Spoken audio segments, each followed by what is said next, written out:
Полномасштабная война на Ближнем Востоке. Удары по гостиницам в Дубае, военным базам в центре Тегерана, нефтяным платформам и танкерам. Все стороны грозят друг другу применять еще более страшное оружие. Кто заменит погибшего аятоллу Хаминеи? Пока назначили временного исполняющего обязанности. Соединенные Штаты ликвидировали бывшего президента Ирана Махмуда Ахмадинежада. А теперь об этом подробно и по делу. Это один день. Подпишитесь, поставьте лайк этому видео и оставьте свой комментарий. Заранее спасибо и начинаем.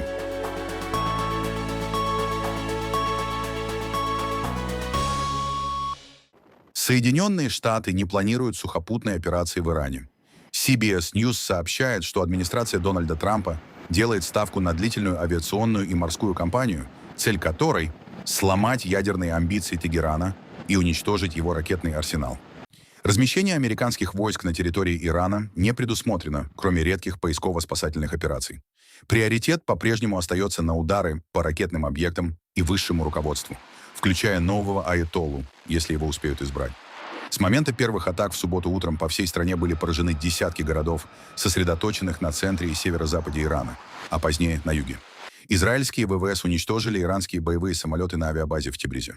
Под удар попали ангары с МиГ-29 и другими истребителями. База считается стратегически важной, выполняя функции узла ПВО и защищая ядерные объекты. В июне она уже подвергалась ударам, после чего ее роль в системе точечной обороны Ирана была ослаблена. Израильская армия заявила о разрушении штаб-квартиры Генерального штаба сил внутренней безопасности и комплекса Тар-Аллах, командного центра обороны Тегерана. США поразили головной иранский корвет класса «Джамаран» в Оманском заливе незадолго до того, как Иран начал удары по нефтедобывающим платформам ОАЭ. Революционная гвардия заявила о запуске баллистических ракет по авианосцу USS Эбрахам Линкольн и по французской базе в Абу-Даби. Официального подтверждения последнего удара пока нет, однако есть видео очевидцев. В США опровергают утверждение иранской стороны о поражении авианосца USS Эбрахам Линкольн. Об этом пишет Центральное командование Вооруженных сил США. Линкольн не был поражен. Выпущенные ракеты даже близко не приблизились к цели. Линкольн продолжает запускать самолеты в поддержку неустанной кампании Центрального командования по защите американского народа путем устранения угроз со стороны иранского режима, сообщила американская сторона. В Тегеране продолжаются удары по военным и ядерным объектам. Главная база так называемого народного ополчения Басидж, известного своей жестокостью, была уничтожена. Улицы перекрыты для оказания помощи пострадавшим. На мечети Джамкаран поднят красный флаг как символ шиитской мести после гибели верховного лидера Хаминеи. Данные о результатах боев пока остаются неполными, и иранские войска продолжают обороняться, несмотря на значительные потери. Также британский министр обороны Джон Хилли сообщил, что 2 ракеты из Ирана были выпущены в направлении Кипра, где расположены британские военные базы. В ходе военной операции США против Ирана, получившей название Epic Fury, погибли 3 американских военнослужащих, сообщает Центральное командование США. 5 человек получили тяжелые ранения, еще несколько легкие осколочные травмы и сотрясение мозга. Пострадавшие уже возвращаются к службе по мере возможности. Операция продолжается, боевые действия и ответные меры остаются активными. Из-за уважения к семьям погибших личностей военнослужащих пока не раскрываются. Ситуация остается нестабильной и меняется в реальном времени. Бывший президент Ирана Махмуд Ахмадинежад погиб в результате израильских авиаударов по его резиденции. Ахмадинежад занимал пост президента Ирана с 2005 по 2013 год. Он был известен как радикальный консерватор, сторонник антизападной политики и часто выражал крайнее недовольство Израилем. В то же время он привлек внимание неожиданной позицией, поддержкой Украины и осуждением вторжения России. В марте 2022 года Ахмадинежад написал: «Великий народ Украины, президент Зеленский, ваше благородное и почти беспрецедентное сопротивление раскрывает сатанинские планы врагов человечества. Знайте, что великая страна, Иран, поддерживает вас и восхищается вашим героизмом». Исламистскому режиму, правящему сейчас в Иране, предстоит официально назначить преемника верховного лидера аятоллы Али Хаминеи, ликвидированного в результате совместных американо-израильских ударов. У Хаминеи, жестоко правившего Ираном почти 4 десятилетия, нет официально объявленного наследника. Следующий так называемый верховный лидер будет избран Советом из 88 аятолл, известным как Ассамблея экспертов. Эту задачу иранское духовенство выполняло лишь однажды с момента образования Исламской Республики. Это было в 1989 году, когда Хаминеи был избран вскоре после кончины аятоллы Рухоллы Хамейни. В состав временного органа вошли аятолла Алиреза Арафи, президент Ирана Масуд Пезешкиан и глава судебной власти Галям Хосейн Мохсенияджей, которого вчера большинство СМИ в мире считали погибшим во время атаки на резиденцию Хаминеи. Аятолла Арафи – влиятельный религиозный деятель, ранее входивший в Совет Стражей Конституции, который утверждает кандидатов на выборах и проверяет законы, принятые парламентом. Он также занимает пост заместителя председателя Ассамблеи экспертов и считался приближенным к Хаминеи. Алиреза Арафи считается системным религиозным деятелем с опытом работы в государственных институтах и входил в число доверенных лиц аятоллы Али Хаминеи. Кроме того, Арафи возглавляет систему шиитских религиозных семинарий Ирана. Многие эксперты считают, что готовность Хаминеи назначать Арафи на высокие и стратегически чувствительные должности свидетельствовала о значительном доверии к его бюрократическим способностям. При этом Арафи не считается политическим тяжеловесом и не обладает тесными связями с силовыми структурами. Отмечается, что он хорошо ориентируется в технологиях, свободно владеет арабским и английским языками и является автором 24 книг и научных публикаций. Верховный лидер Ирана аятолла Али Хаминеи погиб в результате американо-израильских авиаударов. Сначала об этом сообщили миру президент США Дональд Трамп и премьер-министр Израиля Биньямин Нетаньяху. Потом подтвердил корпус стражей исламской революции, который должен был обеспечивать безопасность Хаминеи. Наконец, о гибели Хаминеи сообщило государственное телевидение Ирана.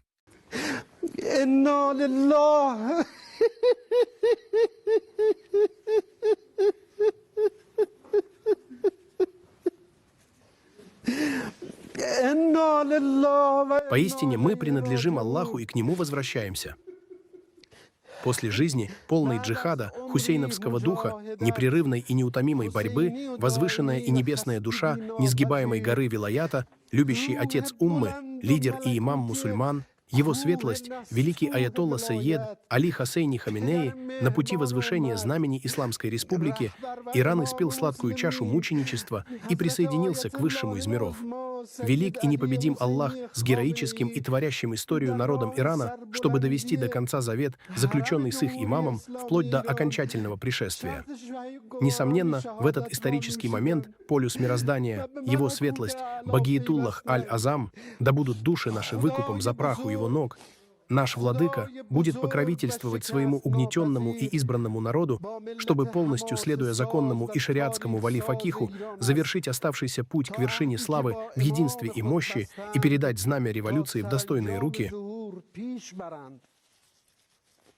А вот как на эту новость реагировали сторонники Хаминеи и исламистского режима, узнавшие о гибели своего лидера во время утренней молитвы в мечетях.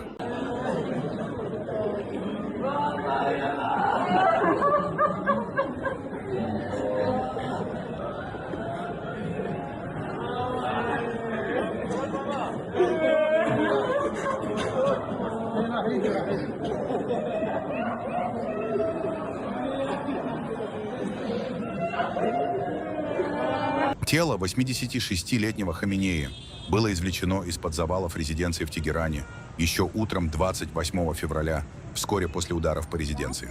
Там, как оказалось, Хаминеи в это время проводил совещание. Был ли этот кабинет в бункере, не уточняется. Иранское агентство «Фарс», связанное с КСИР, подтвердило, что погибли также 4 члена семьи Хаминеи: дочь, зять, внук и одна из его невесток. Над мечетью имама Резы в Мешхеде, родном городе Хаминеи, поднят траурный флаг. Иранские государственные агентства сообщают, что после утренней молитвы на площадях и в мечетях по всей стране собрались тысячи скорбящих.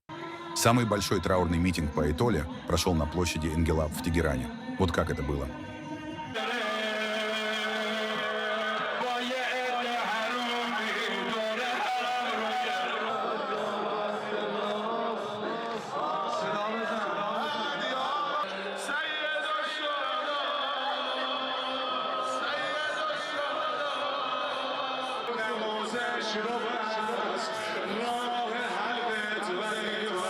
Впрочем, не весь Иран скорбит. Едва Дональд Трамп и Биньямин Нетаньяху подтвердили ликвидацию Хаминеи, сначала из открытых окон в городах по всей стране разнеслись крики радости.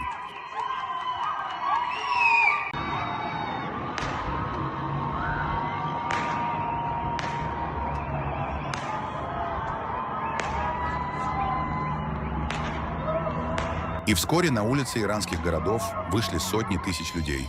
И это был не траур, а ликование. Песни, звуки клаксонов, поздравления с избавлением от кровавого тирана, погубившего сотни тысяч жизней соотечественников, и снос прижизненных памятников и бесчисленных портретов Хаминеи, установленных на каждом перекрестке.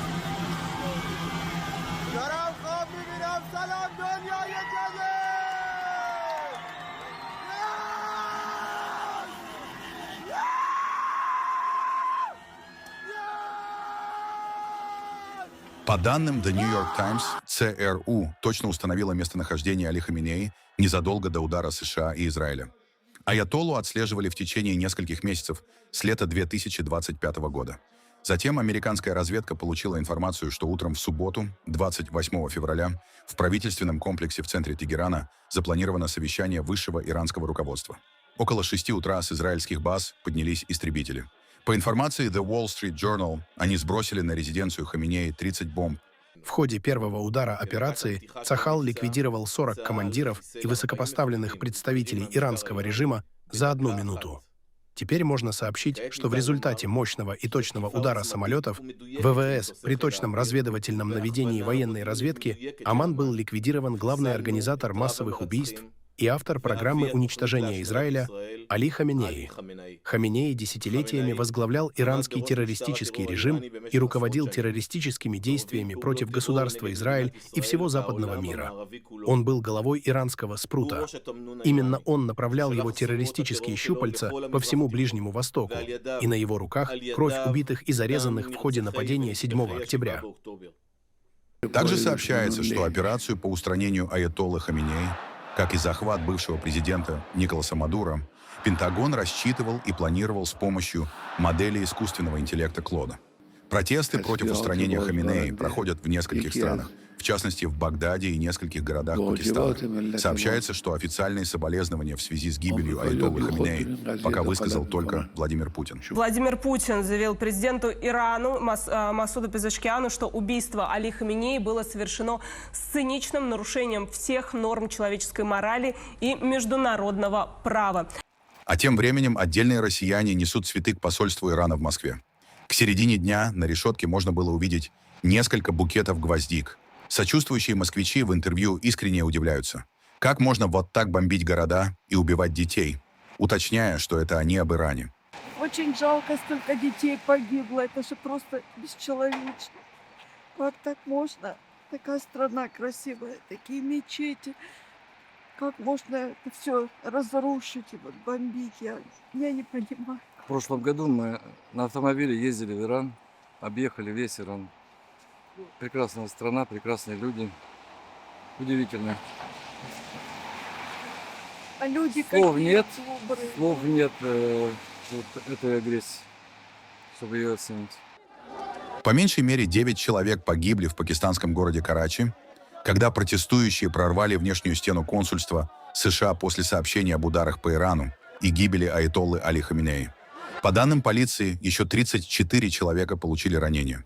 Представитель местных властей Сугдев Асардас Хемнани сообщил, что демонстранты преодолели внешний периметр охраны, подожгли автомобиль у главных ворот и вступили в столкновение с полицией. В Исламабаде сотни человек собрались в правительственном квартале, известном как «Красная зона», где расположены административные здания и иностранные посольства. Полиция применила специальные средства, чтобы не допустить приближения демонстрантов к охраняемой территории.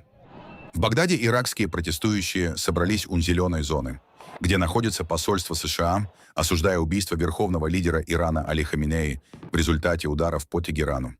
Силы безопасности применили специальные средства и перекрыли подходы к дипломатическому комплексу. В Ливане, где долгое время была влиятельная и активно финансировавшаяся Ираном террористическая группировка Хизбалла, аятоллу Хаминеи оплакивают тихо и без митингов. В перерывах между прогулками по набережной, рыбной ловлей и кофе жители Бейрута говорят, что им очень жаль, что переговорный процесс потерпел неудачу. Конечно, с печалью, скорбью и горем, потому что они напали на высшую власть. Нет никого после Саида, нет никого после Саида Али Хаминеи. Нет никого. Нет более высокого ранга, нет более высокого положения, отца бедных, отца нуждающихся, отца революций, У нас есть учение, называемое Ахль-аль-Байт, или жертвоприношение. То есть, сколько бы великих лидеров мы не потеряли, таких как Насралла, да осветит Аллах его тайну, и имам Хаминеи, да осветит Аллах его тайну, это лишь укрепляет нашу решимость. Двое из представителей руководства Исламской Республики Иран, секретарь Совета Безопасности Али Лариджани и спикер парламента Мохаммад Калибаф, в публичных интервью пообещали отомстить Трампу и Нетаньяху за ликвидацию аятоллы Хаминеи. Этот инцидент – очень горький инцидент для нас, для всего иранского народа. Америка и сионисты этим шагом фактически создали для Ирана и иранского народа условия, которые, как мы должны сказать, сожгли сердце иранской нации. Мы сожжем их сердца. Они должны понять, что нельзя просто нанести удар и уйти безнаказанно. Своими тираническими методами, направленными против Ирана, они разгневали народ и разгневали его настолько, что он никогда этого не простит. Не сомневайтесь, что нация стала единой, и народ Ирана не допустит раскола своей страны. На первом этапе по Израилю были выпущены иранские ракеты, и это было больно. Сегодня иранские ракеты летят по ним еще больнее. Американцы должны понимать, что они нанесли удар в самое сердце иранской нации. Поэтому им самим будет нанесен удар в сердце. Сегодня, если на то будет воля Аллаха, будет предпринята попытка, в соответствии с Конституцией был сформирован Временный руководящий совет для выполнения возложенных на него обязанностей. Мы подготовились к этим моментам и спланировали все возможные сценарии. Планы составлены даже на период после мученической смерти нашего дорогого имама Хаминеи. И вы увидите, что с формированием руководящего совета возникнет невообразимая сила и сплоченность среди должностных лиц, внутри вооруженных сил и среди народа. Не сомневайтесь, что наши вооруженные силы пока использовали лишь часть своих возможностей, и мы еще сведем счеты с американцами и израильтянами. Прямо здесь, совершенно ясно и недвусмысленно, я говорю Трампу и Нетаньяху, их агентам и ставленникам, я повторяю, я говорю этим двум грязным преступникам и всем их агентам. Вы перешли нашу красную линию, и вы должны заплатить за это. Для нас это не просто война за существование, а долго подавляемая ярость, время окончательной мести которой настало. При поддержке десятков миллионов верных людей Ирана и с уверенностью в особой милости его святейшества 12-го шиитского имама, да ускорит Аллах его благородное возвращение, мы нанесем вам такие ужасающие удары, что вы сами будете вынуждены просить милостыню. Вы увидите, что ваши фантастические иллюзии продлятся не более нескольких дней. Президент Ирана Масуд Пезешкиан в официальном заявлении, озвученном на государственном телевидении Ирана, сообщил, что Исламская Республика под его руководством обязательно отомстит за аятоллу Хаминеи, и добавил, что тот умер именно той смертью, которой заслуживал как великий аятолла и верховный лидер Ирана. Никакая иная судьба, кроме мученической смерти на поле боя против врагов ислама, не была достойна имени и величия великого аятоллы Али Хаминеи. Исламская Республика Иран считает своей обязанностью и законным правом добиваться справедливости и мести виновникам и тем, кто отдал приказ об этом историческом преступлении, и она приложит все свои силы для выполнения этой великой ответственности и обязательства. Еще раз выражаю свои соболезнования исламской умме, благородному народу Ирана и всем почитателям и последователям этого вечного лидера. Я подтверждаю свою твердую решимость и непоколебимую целеустремленность продолжать путь этой великой исторической фигуры и молюсь всемогущему Богу о возрастании единства и солидарности среди должностных лиц страны и уважаемого народа Ирана в стремлении к высоким идеалам исламской революции и распространению справедливости и свободы во всех обществах. Масуд Пезешкиан, президент Исламской Республики Иран. А вот что президент Дональд Трамп ответил иранским деятелям, которых США и Израиль, кстати, внесли в тот же список, в котором был и ликвидированный аятолла Хаминеи. Иран только что заявил, что сегодня они собираются нанести очень сильный удар, сильнее, чем когда-либо прежде. Однако им лучше этого не делать, потому что если они это сделают, мы нанесем им удары с такой силой, какой никогда раньше не было. Спасибо за ваше внимание к этому вопросу, президент Дональд Трамп.